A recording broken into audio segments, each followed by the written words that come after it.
नमस्कार दोस्तों। मेडिकल और डीवी जिसको लेकर बच्चे बहुत परेशान होते हैं, और हो भी क्यों ना। रेलवे का मेडिकल क्लियर करना इतना आसान नहीं। तुम्हारी बॉडी की एक एक चीज को चेक किया जाता है, और छोटी सी प्रॉब्लम भी आपको आपकी नौकरी से दूर कर सकती है। क्योंकि रेलवे का सीधा जवाब है, अगर आप फेल हुए तो रेलवे ज्वाइन नहीं कर रहे। तो अपनी तैयारी स्टार्ट करने से पहले आपको पता होना चाहिए कि रेलवे का मेडिकल कैसे होता है। और आप लोगों के भी बहुत मैसेजेस आते हैं कि सर, हमें ये प्रॉब्लम है, हमें ये प्रॉब्लम है, इसकी वजह से हम बाहर तो नहीं हो जाएंगे, हमें तैयारी करनी चाहिए या नहीं। तो अगर आप भी जेई का फॉर्म फिल करे हो तो ये वीडियो आपके लिए बहुत जरूरी है। और इस वीडियो के लास्ट में मैं आपको अपने मेडिकल के डॉक्यूमेंट्स दिखाऊंगा। एक मेमो होता है जिसमें लास्ट में सारी चीजें लिखी जाती हैं कि आप मेडिकल कैटेगरी में फिट हो या अनफिट हो, और कौन सी मेडिकल कैटेगरी में फिट हो। ठीक है, वो सारी चीजें उसमें लिखी होती हैं, मैं दिखाऊंगा आपको। पर स्टार्ट करने से पहले बता दूं, मेरा नाम है रवि पाल, चैनल का नाम है अनलर्निंग पाठशाला। मैं अभी रेलवे में जेई की ट्रेनिंग कर रहा हूँ। मैं आपको रेलवे और एसएससी के हर पहलू से अवगत कराना चाहता हूं, तो सब्सक्राइब बटन पर क्लिक करना और साथ में बेल आइकन को प्रेस करना ना भूलें। चलिए स्टार्ट करते हैं। डीवी और मेडिकल 2 दिन का प्रोसेस है। एक दिन डीवी के लिए और एक दिन मेडिकल के लिए। उन्हें जरूरत लगी या प्रोसेस कंप्लीट नहीं हुआ तो एक्स्ट्रा 1 से 2 दिन भी लग सकते हैं, रुकना पड़ सकता है वहां पे। और रुकने का इंतजाम आपको खुद करना होगा, रेलवे नहीं करेगा। चाहे आप फिर होटल लेकर रुको या अपने किसी रिलेटिव के पास या किसी फ्रेंड के पास रुको। मेरी सिस्टर चंडीगढ़ रहती थी तो मैं वहीं रुका था, और मेरा जो डीवी है चंडीगढ़ हुआ था, मेडिकल मेरा अंबाला हुआ था। डीवी के बाद वो आपको एक स्लिप देंगे जिस पर हॉस्पिटल का एड्रेस, टाइम, मेन्यू सब लिखा होगा, और उस स्लिप को लेकर आपको अगले दिन हॉस्पिटल में रिपोर्ट करना होगा। अब मैं आपको बता दूं, इस जॉब के लिए मेरा 2 बार मेडिकल हुआ है और 1 बार डीवी हुआ है। अब 2 बार मेडिकल क्यों हुआ तो ये भी आपको बताऊंगा, लेकिन उससे पहले बात कर लेते हैं डीवी की। अब डीवी का प्रोसेस जो है बहुत जल्दी जल्दी हो जाता है। एक बच्चे की डीवी में 5 से 10 मिनट लगते हैं, पर आपको बैठे रहना पड़ता है लास्ट तक, जब तक सारे बच्चों का डीवी ना हो जाए। क्योंकि लास्ट में वो एक स्लिप देते हैं मेडिकल की, जिसको लेकर आपको हॉस्पिटल जाना होता है, अगले दिन रिपोर्ट करना होता है। अगर आपके डॉक्यूमेंट्स में कोई मेजर इशू है तो ही आपको डीवी के अंदर दिक्कत हो सकती है, अदरवाइज छोटी छोटी प्रॉब्लम सॉर्ट हो जाती हैं इजीली। वो भी इतना कुछ नहीं कहते। वो आपको 10 दिन का टाइम देते हैं। जैसे मान लो डॉक्यूमेंट्स में किसी का नाम मिसमैच है तो एफिडेविट लाने के लिए बोलेंगे, और 10 दिन का समय देंगे सबमिट करने के लिए। या फिर कैटेगरी सर्टिफिकेट सेंट्रल का नहीं है या फिर रेलवे के फॉर्मेट में नहीं है, तो फिर वो आपको 10 दिन का समय देंगे बनवाने के लिए। ये सब मैं अपने एक्सपीरियंस के बेस पे कह रहा हूँ, क्योंकि मेरा ओबीसी का सर्टिफिकेट रेलवे के फॉर्मेट में नहीं था, तो मुझे 10 दिन का समय दिया था। पर आप ध्यान रखना, अगर आपके डॉक्यूमेंट्स में कोई भी मिसमैच है, like name, father's name, mother's name, DOB, तो उसको अभी ठीक करा लो। और अगर डीवी के टाइम तक ठीक नहीं हो पाता है तो एफिडेविट पहले से बनवा कर ले जाना डीवी के अंदर, ठीक है, ताकि आपको 10 दिन बाद दोबारा ना आना पड़े। और डीवी में डॉक्यूमेंट्स कौन से लगते हैं, इसके लिए आपको तभी मेल आएगा और वो बताएंगे क्या क्या लेकर आना है। मैं अपनी मेल भी चेक करूंगा, अगर मेरे को अपना मेल मिलता है डीवी वाला तो मैं आपको बताऊंगा मेरे क्या क्या डॉक्यूमेंट्स लगे थे, क्या क्या डॉक्यूमेंट्स मंगवाए गए थे। पर मोस्टली वही डॉक्यूमेंट्स होते हैं, आपका 10th की मार्कशीट सर्टिफिकेट, 12th की मार्कशीट सर्टिफिकेट, डिप्लोमा किया है तो डिप्लोमा की मार्कशीट सर्टिफिकेट, डिग्री की है तो डिग्री की मार्कशीट सर्टिफिकेट, आपके कैटेगरी के certificate, OBC, WS, SC, ST category के सर्टिफिकेट रेलवे के फॉर्मेट में और सेंट्रल के फॉर्मेट में। ठीक है, तो ये रहता है डीवी का मोटा मोटा प्रोसेस।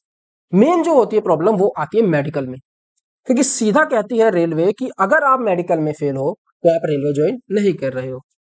मेरा मेडिकल 2 बार हुआ, एक बार दिसंबर 2019 में और अभी 2024 मार्च में। मार्च 2024 में इसलिए हुआ क्योंकि मेरी ज्वाइनिंग अप्रैल 2024 इसी साल हुई है, और लास्ट मेडिकल दिसंबर 2019 में हुआ था, जब इस वैकेंसी के मेडिकल चल रहे थे। और जब से 4 साल हो गए थे, और 4 साल में कोई भी व्यक्ति मेडिकली फिट से अनफिट हो सकता है। तो मैं आपके साथ अपने 2 बार जेई के मेडिकल के एक्सपीरियंस के बेस पर सारी बातें शेयर करूंगा। आप चैनल को सब्सक्राइब जरूर कर देना, क्योंकि बहुत मेहनत लगती है यार, सही में इस तरह की वीडियो, एक वीडियो बनाने में। और आप इस वीडियो से अच्छी इस टॉपिक पर वीडियो ढूंढकर बता देना, मिल जाए तो। अब देखो मेडिकल में सबसे पहले, तो देखो मेडिकल में सबसे पहले क्या होगा, आप जितने भी लोग होंगे ना उनको 2 ग्रुप में बांटा जाएगा। मैं दोनों मेडिकल के बेस पे कह रहा हूँ, जो 2019 में हुआ उसके एक्सपीरियंस के बेस पे भी, और जो 2024 में लेटेस्ट हुआ इसके एक्सपीरियंस के बेस पे भी। 2020 वाले में लगभग 20 लोग थे, तो 10-10 के 2 ग्रुप बना दिए थे। कुछ लोगों का अलग टेस्ट चल रहा है, कुछ लोगों का अलग चल रहा है। फिर इनका जो टेस्ट हो गया, ये लोग इधर आ जाएंगे, ये लोग इधर आ जाएंगे, तो इससे क्या होगा, जल्दी जल्दी प्रोसेस उनका कंप्लीट हो जाता है। और 2024 वाले में 12 लोग थे तो 6-6 लोगों का ग्रुप बना दिया था। ठीक है, अब सबसे पहले क्या होता है, एक फॉर्म फिल कराया हमसे। उसके अंदर आपकी एज और सबसे पहले ध्यान रखना, आपने फॉर्म फिल करा होगा, उसमें 2 आपसे आइडेंटिफिकेशन मार्क्स मांगे होंगे, उनको याद रखना आपने क्या लिखा है। ये आपके हर जगह काम आएंगे, जब आप डीवी देने जाओगे तब भी, जब आप मेडिकल देने जाओगे तब भी। तो आपसे वहाँ पे जो फॉर्म देंगे उसके ऊपर आइडेंटिफिकेशन मार्क्स फिल कराए जाएंगे, फोटो चिपकाई जाएगी, आपकी एज वगैरह सब चीजें लिखी जाएंगी, ठीक है। उसकी फोटो मेरे पास है नहीं, अदरवाइज मैं आपको दिखाता, ठीक है।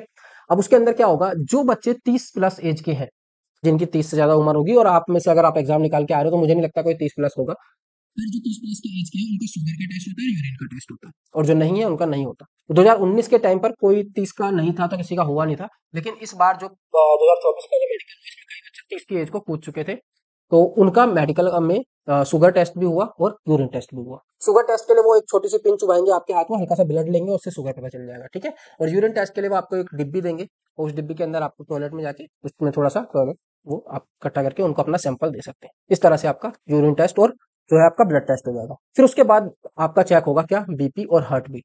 सीरियल वाइज इस तरह से नहीं है, सीरियल वाइज कुछ भी कोई भी चीज पहले हो सकती है, लेकिन जो जो टेस्ट है वो मैं आपको बता रहा हूँ, ठीक है। बीपी चेक होगा आपका, और आपकी जो है हार्ट बीट चेक होगी। कुछ इलेक्ट्रॉनिक इक्विपमेंट्स का वो यूज करेंगे इस चीज के लिए। अब देखो इसके अंदर क्या है कि अगर मतलब ठीक है, आपका टेस्ट बिल्कुल ठीक आया, बीपी भी ठीक आया, हार्ट बीट भी ठीक आई, तो कोई प्रॉब्लम नहीं है। अदरवाइज वो आपको किसी डॉक्टर से कंसल्ट करने के लिए भेज देंगे, कोई दिक्कत आती है और आपको कुछ टाइम दिया जाता है। ये सारी चीजें मैं लास्ट में बताऊंगा इस वीडियो के, पर अभी ध्यान रखो कि क्या क्या चीजें, कौन कौन से टेस्ट होते हैं। उसके बाद आपका आता है, उसके बाद आपका एक टेस्ट होता है जो टेस्टिस होते हैं, मेल के टेस्टिस होते हैं। उस एरिया को चेक किया जाता है कि वहाँ पे कोई एबनॉर्मेलिटीज तो नहीं है, फाइल्स चेक किया जाता है, हर्निया चेक किया जाता है। अब इस चीज के लिए जो है आपको बिल्कुल सारे कपड़े उतारने होते हैं। अब मैं आपको दोनों का एक्सपीरियंस बताऊंगा, 2019 का भी और 2024 का भी। 2019 में तो मतलब हमको कोई सीक्रेटली कुछ नहीं हुआ था, प्राइवेटली ले जाके एक एक बच्चे का नहीं हुआ था, सबको एक साथ एक रूम में भेज दिया, वहां पे सबने अपने सारे कपड़े उतारे, और 5-5 लोगों को लाइन में खड़ा करके उन्होंने चेक की थी ये चीज, ठीक है। फाइल्स हो गया, हर्निया हो गया, और टेस्टिस वगैरह उन्होंने चेक किया, तो मतलब सारे बच्चों को एक साथ ही करा। वहाँ पे कोई प्राइवेसी थी नहीं अम्बाला में 2019 में। लेकिन अभी जो हुआ हमारा दिल्ली के अंदर मेडिकल हुआ, ये वाला 2024 वाला, यहाँ पर सबको करा, पर पूरी तरह नहीं। जब जिसको चेक करना था उसको डॉक्टर साइड में ले गए और उसको चेक किया, बाकी सबका दूसरी साइड मूव कर दिया, ठीक है। तो यहाँ पे थोड़ा सा ठीक था, लेकिन अम्बाला वाला तो बहुत बेकार था, वहां पे सबका एक साथ, मतलब समझ जाओ आप, ठीक है। तो ये मैं अपना एक्सपीरियंस बता रहा हूँ जो मेरे साथ रहा। वैसे मोस्टली जो होता है प्राइवेसी में ही रहता है कि कुछ भी दिखता है, जैसे हमारा दिल्ली में हुआ, लेकिन अम्बाला में वहां पे सही से नहीं हुआ, तो सबका एक साथ हुआ था। उसके बाद आता है किंग ऑफ ऑल टेस्ट, मैं इसको बोलूंगा king of all test, eye test. Eye test को रेलवे बहुत सीरियसली लेता है। उसके अंदर पहली चीज तो, अगर आप जा रहे हो मेडिकल के लिए तो आपको वो बोलेंगे कि आप अपना प्रेस्क्रिप्शन लेके जाए, किसी अपना आई चेक करा करके ऑप्टिशियन से आप अपना प्रेस्क्रिप्शन, मतलब अपने आई के नंबर को लेकर वहां पर जाए, वो मांगते हैं, उस चीज को अपने पास रखते हैं, ठीक है। उसके अलावा आई के बहुत सारे टेस्ट आपके ऊपर होते हैं, बहुत सारे, जैसे डिस्टेंस विजन हो गया, नियर डिस्टेंस विजन हो गया, कलर ब्लाइंडनेस हो गया, बाइनोकुलर विजन हो गया, लासिक सर्जरी तो आपकी कभी नहीं हुई है, उस चीज को चेक करेंगे। डार्क रूम टेस्ट होता है, बहुत सारे टेस्ट होते हैं। मैं इन सबके डिटेल में नहीं जा सकता कि मेरे को भी नहीं पता, मुझे पढ़ना पड़ेगा, ठीक है। तो ये सारे टेस्ट होते हैं, आप इनके बारे में गूगल पर सर्च कर सकते हैं। और कई बच्चों का डाउट रहता है कि सर हमारी लासिक सर्जरी हुई है, लेजर टेस्ट हुआ है, लेजर ऑपरेशन हुआ है, तो हम एलिजिबल है नहीं। अगर आपका लासिक सर्जरी आपकी हुई है, लेजर टेस्ट हुआ है, लेजर ऑपरेशन हुआ है, तो आप A1 कैटेगरी की जितनी भी पोस्ट है उन सबसे बाहर हो जाओगे, लेकिन बाकी सारी कैटेगरीज के अंदर आप जो है एलिजिबल रहोगे, तो टेंशन लेने वाली कोई बात नहीं है, ठीक है। A1 कैटेगरी से वो सभी बाहर हो जाते हैं जिनके चश्मा लगा हुआ है, तो वो भी बाहर हो जाते हैं, जिसका लेजर ऑपरेशन हुआ है वो तो बाहर होगा ही होगा, ठीक है। बाकी सब पोस्ट के लिए वो एलिजिबल होता है। तो बाकी सारे टेस्ट जो है आई के, वो आप जाकर अपना गूगल पे थोड़ा इसके बारे में सर्च कर सकते हैं। उसके अलावा फिर होता है चेस्ट का एक्सरे होता है आपका। उसके अलावा फ्लैट फुट, आपका नीचे फुट है वो फ्लैट तो नहीं है, आपको स्क्रीन पे देखो फोटो दिख रही होगी, इसका अगर ये फ्लैट है तो फिर आपको सिर्फ एक ही कैटेगरी के अंदर कंसिडर किया जाता है, C1 कैटेगरी में। बाकी ऊपर की तीनों कैटेगरी जो होती है, A1 हो गया, B1 B2 हो गया, इन सबसे आपको बाहर कर दिया जाता है, लेकिन सिर्फ C1 कैटेगरी की जो पोस्ट है उसमें आपको एलिजिबल किया जाता है। उसके अलावा जो टेस्ट होते हैं, एक होता है नॉक नी। नॉक नी के अंदर क्या होता है, स्क्रीन के ऊपर आप देखोगे, देखो एक फोटो ऊपर है और एक नीचे। जब आप दोनों घुटनों को अपने मिलाते हो ना, दोनों घुटनों को मिलाने के बाद आपके जो पंजे हैं वो अगर मिल रहे हैं तो ठीक है, लेकिन अगर में थोड़ा सा भी गैप आ गया ना, तो मतलब आप नॉकनी हो। और उसके अंदर नॉकनी के अंदर भी क्या होता है, आप सिर्फ C1 मेडिकल कैटेगरी के अंदर एलिजिबल होते हैं उन्हीं पोस्ट के लिए, और किसी भी पोस्ट के लिए एलिजिबल नहीं होते, ठीक है। तो ऊपर वाली पोस्ट जो है इसके अंदर बिल्कुल ठीक है, नीचे वाली पोस्ट में आप देखोगे तो ये नॉकनी की कंडीशन है। इसके अलावा जो डॉक्टर है, जब वो आपका हर्निया वगैरह चेक करेगा, हर्निया, पाइल्स और टेस्टिस चेक करेगा, उसी टाइम वो टॉर्च से आपका जो है पूरी बॉडी के ऊपर देखेगा कोई टैटू तो नहीं बना हुआ, ये भी देखता है डॉक्टर। आपके कान को देखेगा कि आपके कान में कोई दिक्कत नहीं, मतलब वो टॉर्च से देखेगा, ठीक है। कई जगह पे हियरिंग टेस्ट भी हो जाता है। इसके अलावा कोई प्रीवियस सर्जरी तो नहीं है आपने छुपाई हो, वो खुद अपना देखेंगे पूरे शरीर के ऊपर अगर उन्हें लगता है कोई सर्जरी हुई है तो। ठीक है। और मैंने आपको बताया मोल्स मोल्स कह रहा हूँ, जो मार्क्स होते हैं आइडेंटिफिकेशन मार्क्स जो आपने फॉर्म के अंदर फिल करे होंगे भी चेक करेगा उसी टाइम डॉक्टर।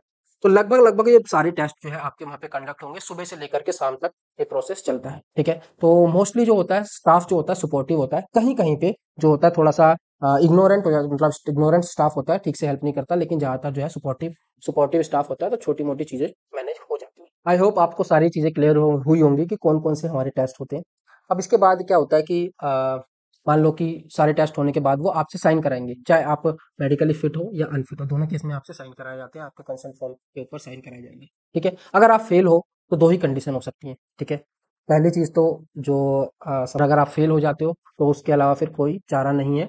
रेलवे जो है आपको क्या करेगा, कुछ समय देगा। ठीक है। इसके अंदर आपको लगभग अगर आप अनफिट हो तो 30 दिन का समय देगा आपका दोबारा से मेडिकल कराने के लिए। ठीक है। अगर कोई प्रॉब्लम आपको लगती है और वो ठीक कर सकते हैं, 30 दिन के अंदर ठीक कर लो उसको, दोबारा से मेडिकल आपका हो जाएगा। लेकिन अगर दोबारा से मेडिकल के अंदर अनफिट हो गया तो बिल्कुल फाइनल डिसीजन होगा रेलवे का, और आप उस जॉब को ज्वाइन नहीं कर रहे हो। उसके अलावा फिर आपके पास बस एक ही चांस, एक ही तरीका बचता है। अगर आप उस टाइम भी अनसेटिस्फाई हो कि आपको लगता है कि ठीक से जो आपका मेडिकल नहीं हुआ है, आपको पास होना चाहिए था, तो आप उसके लिए फिर लीगल एक्शन ले सकते हो, चैलेंज कर सकते हो कोर्ट के अंदर। फिर कोर्ट का जो फाइनल होगा वो रेलवे को, फाइनल डिसीजन होगा वो रेलवे को लेना होगा। ठीक है। पूरा प्रोसेस होता है, इस चीज के ऊपर मैंने पूरा पढ़ा है रिसर्च करके, तभी आपको बता रहा हूँ। ठीक है। तो क्या होता है, अगर आप मेडिकल अनफिट हो तो आपको 30 दिन का टाइम दिया जाता है दोबारा से मेडिकल कराने के लिए, और दोबारा अगर अनफिट हो जाते हो तो फिर वो फाइनल डिसीजन होता है। उसके बाद भी आप सेटिस्फाई नहीं हो तो आप कोर्ट जा सकते हो उस चीज के लिए। ठीक है। तो ये चीज रहती है। अब जो मैं अपनी पोस्ट बताऊं, मेरी कौन सी है, सीएनडब्ल्यू पोस्ट है। तो A1 कैटेगरी से तो मैं वैसे ही बाहर हो गया था, चश्मा लगा हुआ था। तो सी उसके बाद B1 कैटेगरी आती है, जो सीएनडब्ल्यू मेरे को मिली हुई है उसमें B1 कैटेगरी ही चाहिए होती है। आपने नोटिफिकेशन में दिया होगा, वहाँ पे एक टेबल दिया हुआ है 4 कैटेगरी का, A2 A1, सॉरी कौन कौन सी होती है उसमें, A1 B1 B2 और C1। ठीक है। इसके अंदर चारों के अंदर अलग अलग क्राइटेरिया है कि A1 में क्या चाहिए होता है, B1 में क्या। अब ये मैं भी आपको एक्सप्लेन नहीं कर सकता, मुझे इतना अच्छे से नहीं पता, लेकिन अगर आपको जानना है कि आप कौन सी कैटेगरी में आ रहे हो, A1 में, B1 में, B2 में या C1 में, तो आप अपने आसपास जो भी ऑप्टिशियन है वहां पर जाकर के आप अपनी आई का चेकअप कराओ और उनसे पूछो कि आप इन 4 कैटेगरी में कौन सी कैटेगरी में आ रहे हो, तो आपको अंदाजा हो जाएगा कि आप मेडिकली किस कैटेगरी के अंदर फिट हो रहे हो। आई होप ये वीडियो आपके लिए काफ़ी हेल्पफुल रही होगी। मैंने अपनी तरफ से जितना आपको प्रोवाइड कर सकता था वो मैंने सारी चीज़ें यहाँ पर करी है। और देखो, मैं आपको मेमो दिखाने की बात कर रहा था अपने डॉक्यूमेंट्स की, तो ये स्क्रीन के ऊपर आप देखो। ठीक है। इसके अंदर यहाँ पे देखो फिट भी लिखा हुआ है, अनफिट भी लिखा हुआ है नीचे। और इसके अलावा देखो सारी चीज़ें आप इसके अंदर देख लेना, जो भी है फिट अनफिट लिखा होता है, मेडिकल कैटेगरी भी लिखी होती है कि कौन सी कैटेगरी के अंदर आप जो है सक्सेसफुल हो, मतलब कौन सी कैटेगरी में फिट पाए गए। तो ये थी आज की वीडियो मेडिकल कैटेगरी के, मेडिकल की वीडियो के लिए आप लोगों के बहुत मैसेजेस आ रहे थे, तो मेरा ये था कि बनानी है, और मैं उन्हीं वीडियोस को बनाता हूँ जो मुझे लगता है कि आपके लिए हेल्पफुल रहेंगी। ये नहीं है कि मेरे को रोज एक वीडियो लेके आनी है। आप देखोगे कि यूट्यूब के ऊपर, मतलब चाहे वीडियो लेके आनी है उनको किसी भी तरह से, कुछ मतलब ना हो चाहे इस वीडियो का, और ऐसी वीडियो से आप अपना सिर्फ टाइम खराब करते हो। मैं कोशिश करता हूँ कि वो वीडियो लेकर आऊँ जिससे आपको मोटिवेशन मिले और आपको हेल्प हो। ठीक है। आई होप ये वीडियो अच्छी लगी होगी, और वीडियो अच्छी लगी है तो अपने आप से पूछना कि इस चैनल को शेयर करना चाहिए या नहीं करना चाहिए। ठीक है। अगर हाँ का जवाब आए तो शेयर कर देना, लाइक कर देना, चैनल को सब्सक्राइब कर देना, अदरवाइज कोई दिक्कत नहीं है। ठीक है। बाकी अगर आपको कोई प्रॉब्लम आती है, कोई डाउट अगर अब आपका अभी भी है, तो आप मेरे को मैसेज करना, maths by Ravi sir Instagram ID पे, और टेलीग्राम चैनल को ज्वाइन कर लेना, वहां पर मैं सारे अपडेट्स देता रहता हूँ, और पीडीएफ भी, बुक्स की पीडीएफ भी और इंपॉर्टेंट चीजें वहां पर सारी मैं शेयर करता रहता हूँ। ठीक है। और पर्सनली आप कुछ पूछना चाहते हो तो आपको मेरा नंबर भी मिल जाएगा इंस्टाग्राम पे, और इंस्टाग्राम पे मैसेज करना, 2 घंटे के अंदर या 3 घंटे में आपको रिप्लाई जरूर आएगा। ठीक है। तो चलिए आज की वीडियो में इतना ही, धन्यवाद दोस्तों, जय हिंद।